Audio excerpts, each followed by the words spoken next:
Hey guys, welcome back to another edition of Weekly F1 Wrap Up with Jess. This week it is Azerbaijan race week, and as always, there's some drama, so let's get into it. Heading into race week, there's always some drama, but this weekend in Baku, the sprint race might look a little bit different, thanks to the F1 and FIA finally greenlighting the changes with immediate effect. So, what does this actually mean for the race weekend? Well, for starters, there will only be one free practice session held on Friday, as per usual. The second session, held on Friday evenings, will still be a qualifying session, but for the Grand Prix on Sunday, not for Saturday's sprint race, like we're used to. Saturday, thanks to these changes, becomes sprint day, equipped with both qualifying, to be known as the sprint shootout, and the race all in the same day. All of this on a street circuit known for tight corners and multiple crashes. What could possibly go wrong? To cap it all off, the sprint shootout will not be like the qualifying sessions we are used to, hosting an array of challenges and changes that are allegedly designed to add more jeopardy. I can hear Verstappen complaining now. The session will go for 30 minutes and will be made up of 12, 10, and 8-minute sessions, with each session having a specific tyre allocation. Teams will be required to use new mediums in Q1 and Q2, with new softs to be reserved for Q3 only. While this shake-up will benefit us fans and provide greater entertainment and enjoyment, I don't know how the teams are going to be feeling. So why would the FIA and F1 make changes 3 days out from the first sprint race of the season, given that they're already a controversial topic? Well, that I've already touched on. For entertainment.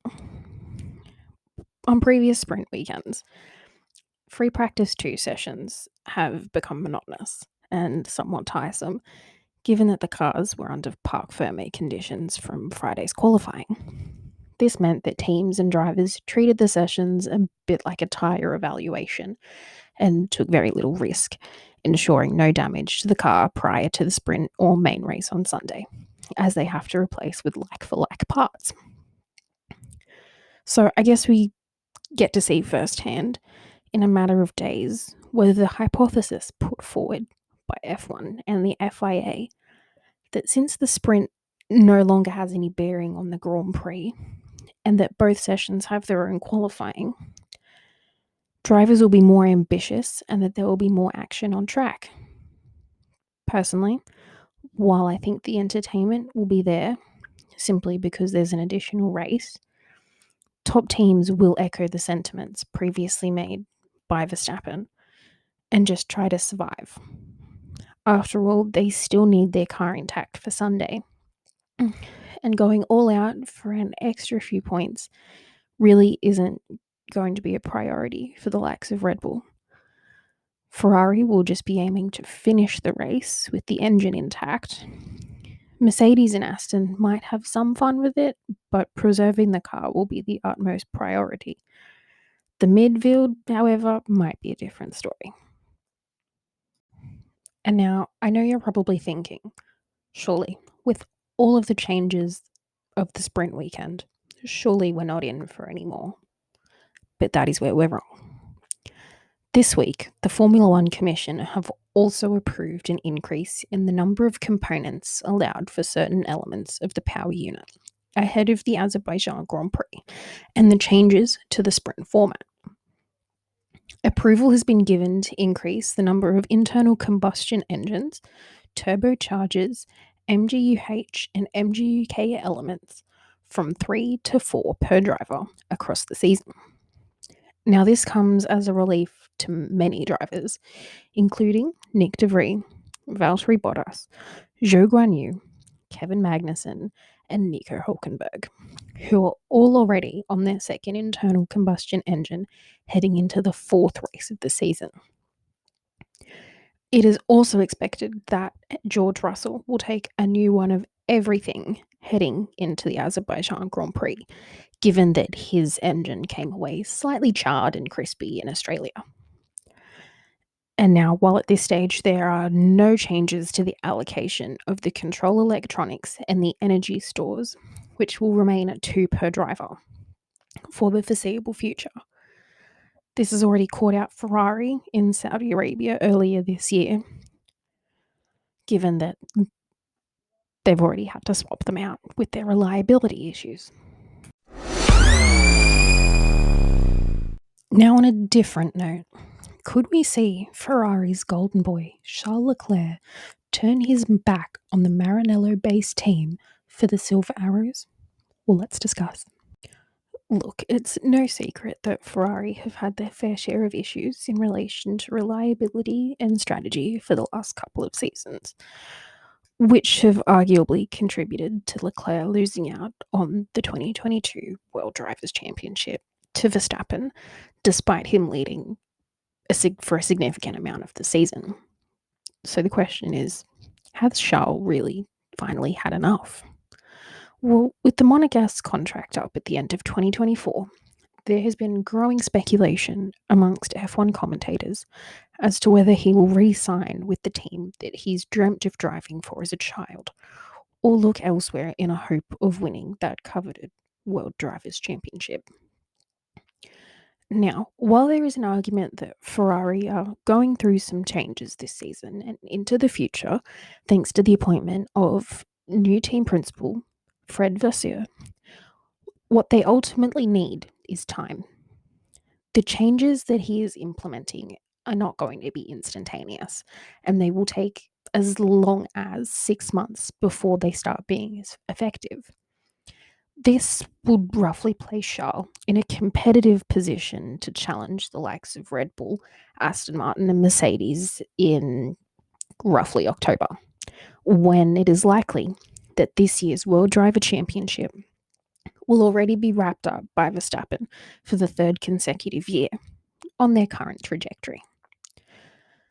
And now, despite Leclerc still being contracted to the Scuderia until the end of 2024, could there be a get out of jail free clause? Well, Helmut Marko believes there could be. Yes, that Helmut Marko. Now, Leclerc is unlikely to find himself at Red Bull in the near future. Let's just clear that up now. But Marko has provided some insight into the workings of a Formula One driver's contract and the performance clauses that they harbour.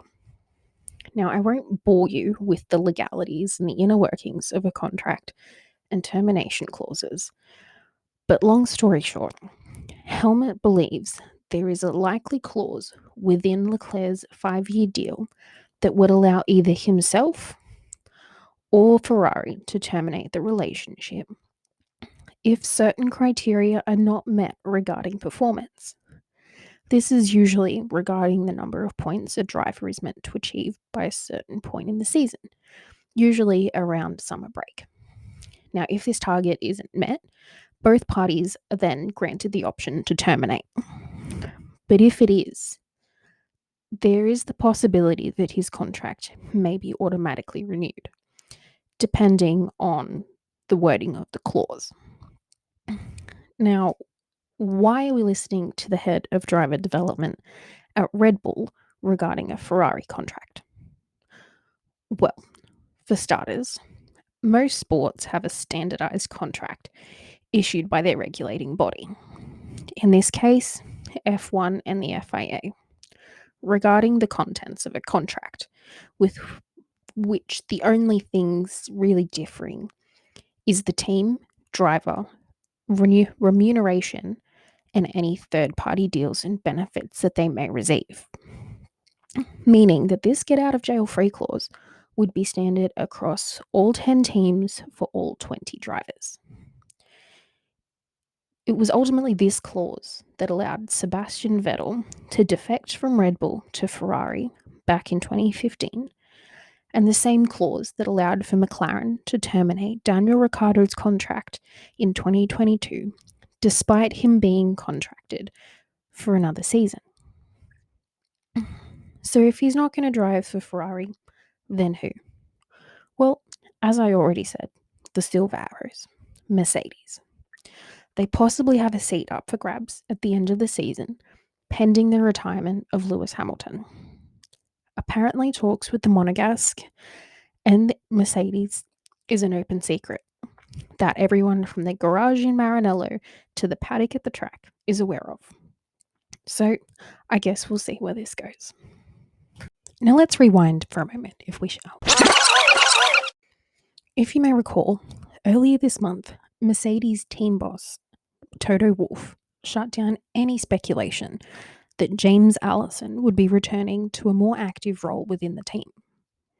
Well, Toto lied. James Allison is officially confirmed this week to be returning to his role as the Chief Technical Director at Mercedes, less than 2 years out of the job, with his successor, Mike Elliott, set to take over his role as Chief Technical Officer in a job switch, ultimately driven by the team's lackluster performance. Elliott took on the role of Technical Director prior to the commencement of the 2022 season, when Allison took a step back to reduce his commitment, and, well, we know how that's gone. The slim side pod design of the W13 and the W14 has been prone to porpoising and a slew of issues, with any changes to remedy having unwanted side effects and ultimately slowing down the car. Ultimately, according to Toto, Elliott was aware that the team was not going in the right direction with him at the helm, and that they would be better off in the long run with Allison leading the pack, as the team, quote, will go through fire for him and with him, unquote. So, pretty much, Elliott has recognised that this was not a sustainable path for anyone on the team, and that the main force behind the team's demise was himself. Which is actually quite admirable if you think about it. So here's to hoping that with the changes implemented, things will start to improve for Mercedes, and that next year they'll be in more of a position to challenge Red Bull for those P1 and P2 positions. It is now time to spill some tea and discuss the most outrageous stories coming out of Formula One this week.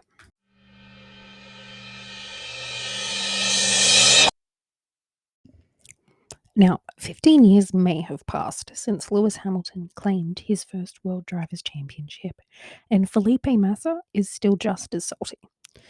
The Brazilian is alleged to have hired a team of lawyers to assess the legal pathways available to him to challenge the result of the 2008 championship.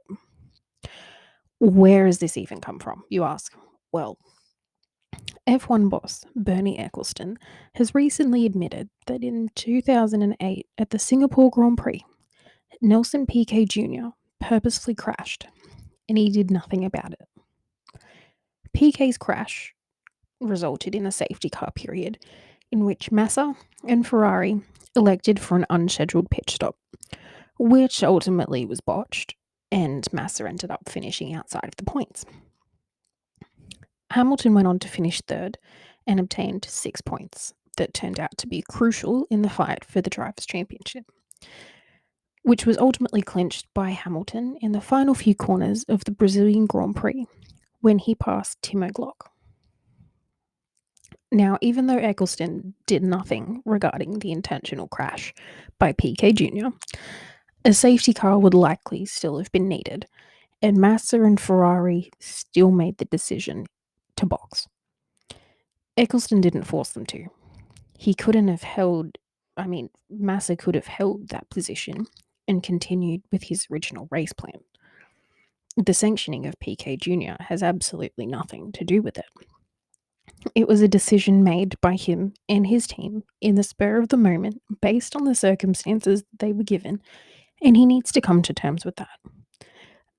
He may have a claim based on the fact that, yes, he did nothing, but whether he crashed on purpose or whether he crashed by accident doesn't change the fact that a safety car would still have been needed. They still probably would have pitted, and he still would have ended up where he did. He just needs to come to terms with it and move on. Lastly, could we see the return of a former driver labelled by many as a joke? Well, if Nikita Mazepin gets his way, he will certainly try for a return to the grid in 2024. Mazepin is alleged to be taking the Canadian government to court. Yes, the Canadian government, over the sanctions imposed on him in 2022 for being a Russian athlete following the invasion of Ukraine. The entire aim of his case, which just screams, I have too much money, is to have himself and his father, as well as other Russian multimillionaires, removed from the Canadian sanctions list as people considered oligarchs or close associates of the Russian regime. He is also seeking an interim order allowing him to race in Canada, which, with his current sanction, he is unable to do. Now, on the basis of this, it's going to be a little bit hard to overturn a sanction if, on the basis that you're not a close associate of the Russian regime, if you are a close associate of the Russian regime. But anywho, in his application to the Canadian Federal Court, he states that the sanctions imposed on him are catastrophically impacting on his ability to return to the Formula One grid and compete in the sport that he is a professional. He reiterates that he is just a professional driver and is in no way involved in the Russian aggression towards Ukraine. But if you ask me, his inability and lack of talent is more likely to be a hindrance to his return to the grid, even if these sanctions are overturned. I think it's going to be hard for him to find a team that is going to willingly sign him based on his current track record. It's not great. And, I don't think daddy's money is going to get him out of this one, unfortunately. Well, that's it for today's episode. Thank you all so much for listening. I will speak to you next week with more F1 news and drama.